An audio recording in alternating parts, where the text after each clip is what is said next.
मेरे प्यारे बच्चों, मैं आपकी हिंदी शिक्षिका शीला सिन्हा कक्षा 2 की हिंदी कक्षा में आपका स्वागत करती हूँ। आज मैं आप लोगों को आपके व्याकरण सौरभ भाग 2 से पाठ 6 पढ़ाने जा रही हूँ, जिसका शीर्षक है नाम वाले शब्द। नाम वाले शब्द का मतलब है संज्ञा।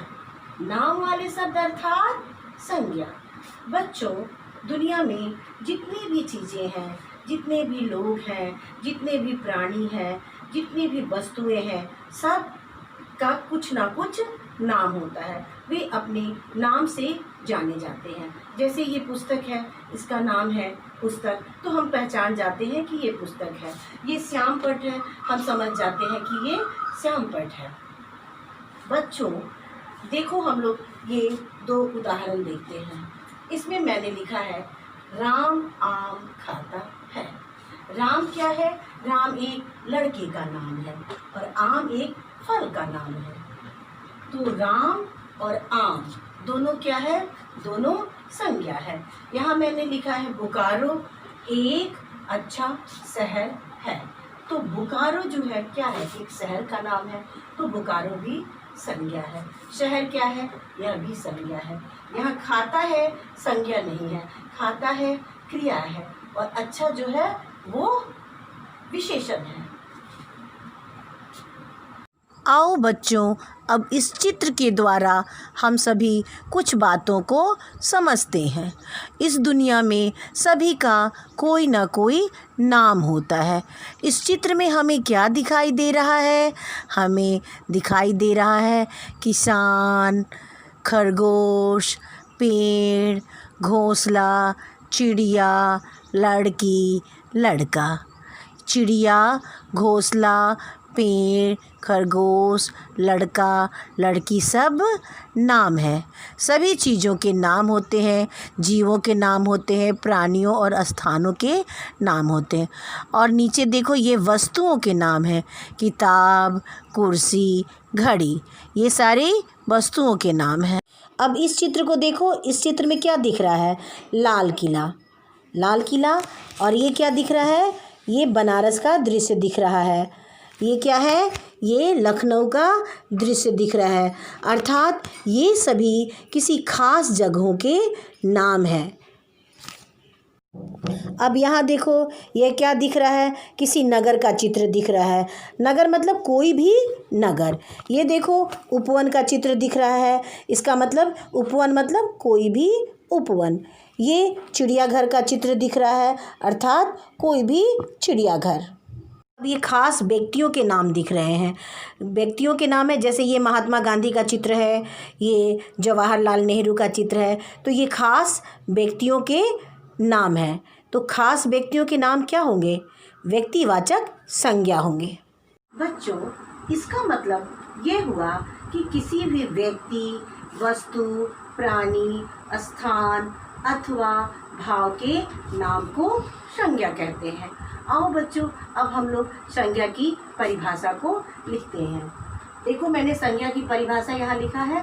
आप इसे ब्लैक बोर्ड से अपनी कॉपी में लिख लोगे। जैसे संज्ञा की परिभाषा है, किसी व्यक्ति, प्राणी, वस्तु, स्थान अथवा भाव के नाम को संज्ञा कहते हैं। जैसे लड़की, शहर, ताजमहल, गाय इत्यादि।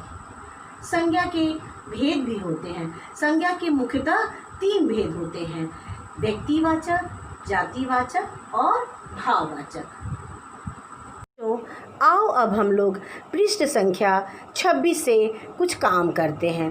प्रश्न संख्या क देखो, क में क्या दिया हुआ है? क्या तुम इनके नाम जानते हो? चित्र देखकर नाम पूरा करो। पहला चित्र देखो, क्या दिया हुआ है? पहला किस चीज़ का चित्र है? यह लाल किले का चित्र है। तो हम लोग यहाँ क्या लिखेंगे? लाल किला। दूसरा किस चीज़ का चित्र है? ताजमहल का चित्र है। तो यहाँ हम लोग क्या लिखेंगे? ताजमहल लिखेंगे। तीसरा चित्र देखो, यह किस चीज़ का है? यह इंडिया गेट का है। तो यहाँ हम लोग क्या लिखेंगे? इंडिया गेट लिखेंगे।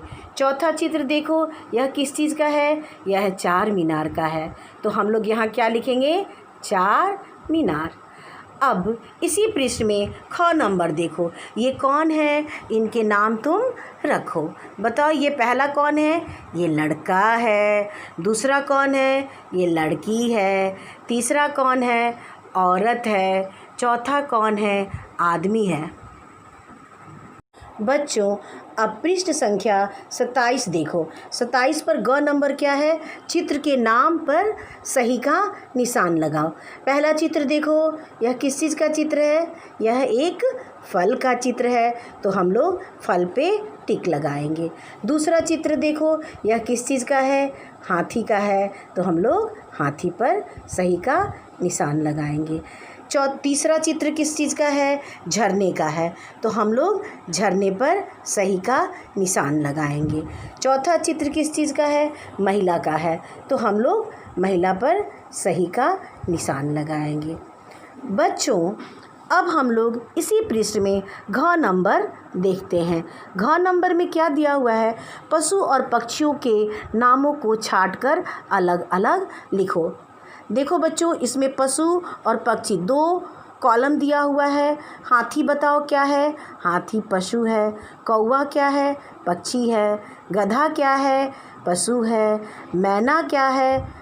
पक्षी है। हिरन क्या है? पशु है। मोर क्या है? पक्षी है। खरगोश क्या है?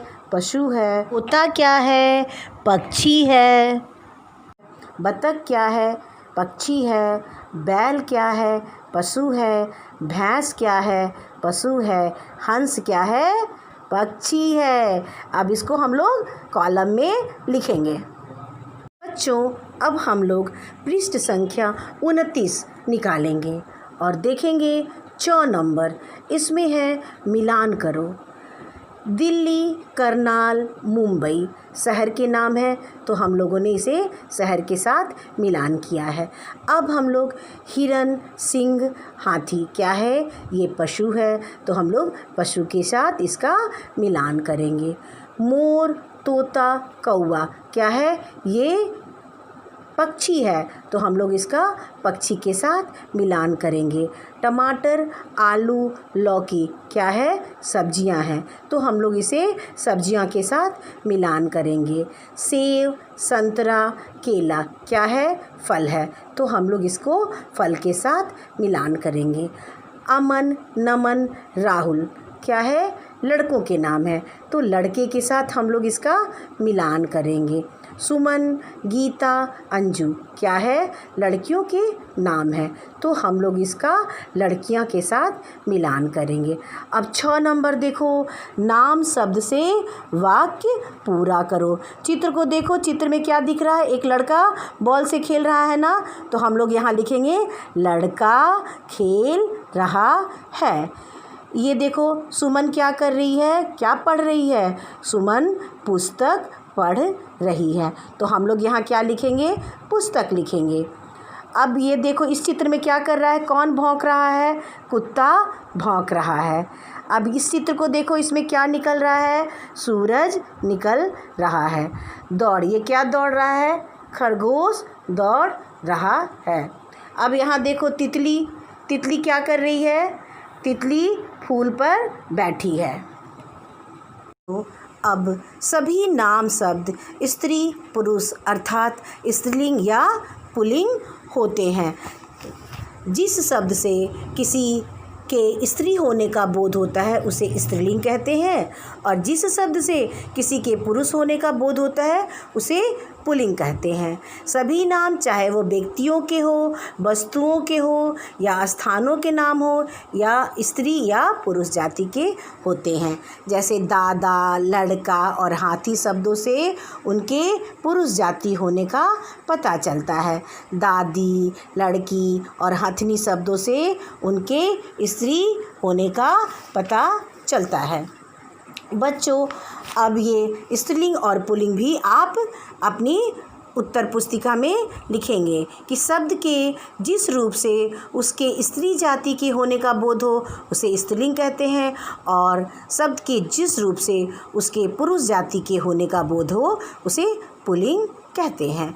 अब यहाँ कुछ शब्दों के स्त्रीलिंग और पुल्लिंग दिए हुए हैं, जैसे पिता का, माता, भाई का, बहन, लड़का का, लड़की, मामा, मामी, बूढ़ा का, बुढ़िया, मोर का, मोरनी, बकरा का, बकरी, चूहा, चूहिया, शेर, शेरनी, बेटा, बेटी, ऊँट, ऊँटनी, नाना, नानी, धोबी, धोबिन, माली, मालिन, सेठ, सेठानी, घोड़ा, घोड़ी, बैल, गाय, मुर्गा, मुर्गी, बंदर, बंदरिया, गधा, गधी। आप इन सभी स्त्रीलिंग और पुल्लिंग को याद कर लेंगे। आओ बच्चों, अब हम लोग पृष्ठ संख्या 32 में दिए गए कार्यों को करते हैं। चित्र देखकर खाली स्थानों के नाम लिखना है। इस चित्र को देखो, इसमें क्या बना हुआ है? मुर्गा, और उसका स्त्रीलिंग क्या है? मुर्गी है। यहाँ क्या लिखा है? लड़का, तो इसका स्त्रीलिंग क्या होगा? लड़की। यहाँ क्या बना हुआ है? दादा, तो दादा का स्त्रीलिंग क्या होगा? दादी। यहाँ बना हुआ है चूहा, तो इसका स्त्रीलिंग होगा चूहिया। अब यहाँ मोर है, तो मोर का स्त्रीलिंग क्या है? मोरनी। अब ये क्या है? शेर है, तो इसका स्त्रीलिंग क्या होगा? शेरनी। अब ख नंबर है, सही शब्द चुनकर लिखो। तो लड़का का क्या हो गया स्त्रीलिंग? लड़की। मुर्गा का मुर्गी, मोर का मोरनी, चूहा का चूहिया। आओ अब हम लोग पृष्ठ संख्या 33 को देखते हैं। इसमें क्या है? इसमें ग नंबर है, शब्द छांटकर जोड़े बनाओ। जैसे मामा का मामी है, उसी तरह चाचा का चाची, हाथी का हथनी, शेर का शेरनी, बकरा का बकरी, घोड़ा का घोड़ी। अब हम लोग घ नंबर देखते हैं। रंगीन शब्दों के लिंग बदलकर वाक्य दोबारा लिखो।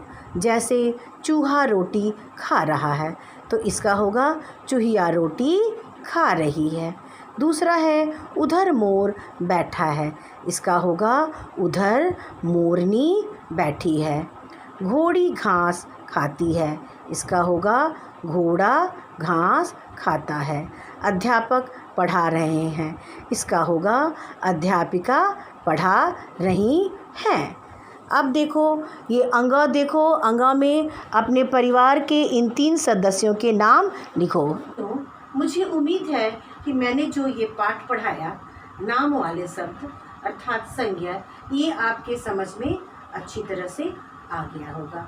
आप इसे घर में अच्छी तरह से पढ़िएगा और याद कीजिएगा। धन्यवाद।